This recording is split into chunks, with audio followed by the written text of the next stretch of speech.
better mechanism anywhere in the world, nothing more precise than these cathedrals and basilicas for measuring the perceived motion of the sun.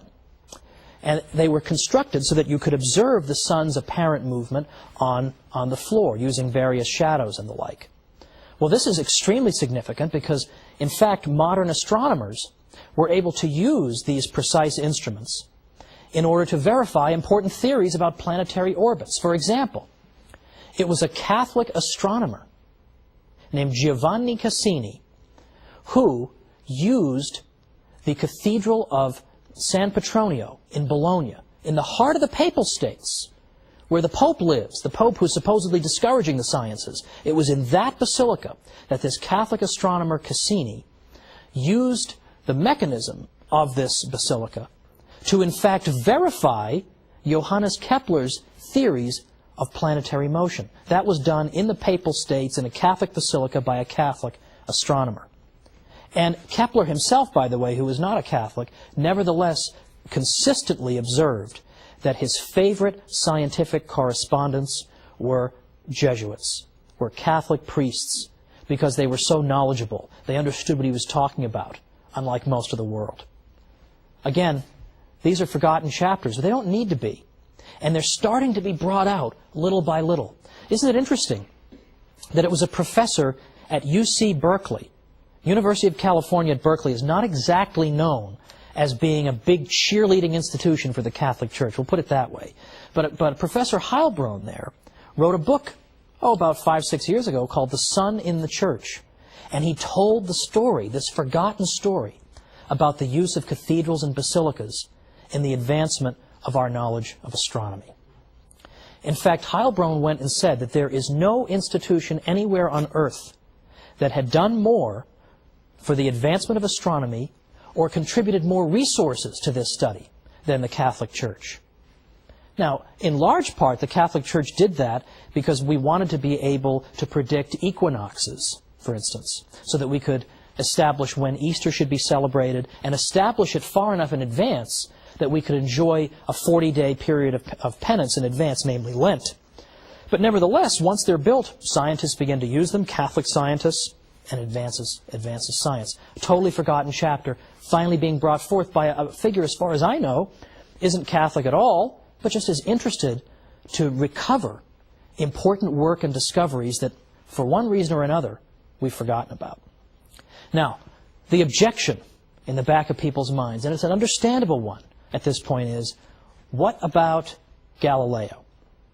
Because you can talk all you want about all the wonderful things the Church did for science in general, and astronomy in particular. But what about Galileo? I mean, wasn't he tortured, and didn't they try to kill him or something because he disagreed with the Church? But that is part of a mythology that, let's say, is extremely difficult to dislodge from people's minds. Now, I think it is safe to say that the Galileo episode is not exactly the Church's shining moment, and it should be acknowledged that there is reason for regret about it, to say the least. In fact, in my 7 years as a university professor in New York, I would say that the one episode that did more than everything else put together to discredit the Catholic Church in the minds of my students was the perceived history of the Galileo episode. There's no question about it. So the consequences of it were just disastrous. At the same time, I think it is important to revisit this episode for two reasons.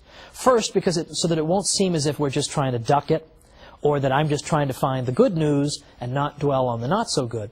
But secondly, because I think the standard telling of the Galileo story is incomplete, or is unfair, or is one-sided.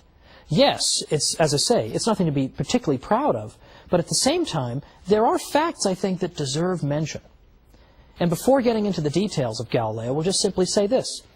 Galileo was a genius and had much of importance to say, but his central thesis, that in fact the Earth orbits the Sun rather than the other way around, could not be established in his day to the satisfaction of all thinking people. I think the assumption is that if you thought that the Sun went around the Earth in the 1600s, you must be some kind of a dolt. You know, you need to be smacked in the face or something. What's the matter with you? Don't you study science? But in fact, those who believe that the sun went around the earth in the 17th century, in some ways, still had the better of the argument. They had important arguments to advance against Galileo that he himself could not answer. In fact, if you raised them to Galileo, he'd pretty much have to say, hey, look over there, and then run away, because he's got no answer for them. So next time, we're going to take our time and go through this Galileo case step by step, see what really did happen to him, what didn't happen to him, and we'll look at the arguments that were used. And I'm going to give a detailed explanation of the arguments that people who disagreed with Galileo made, to show you they weren't stupid, they weren't just ignorant religious people. They were making arguments that had gone unanswered since the days of Aristotle.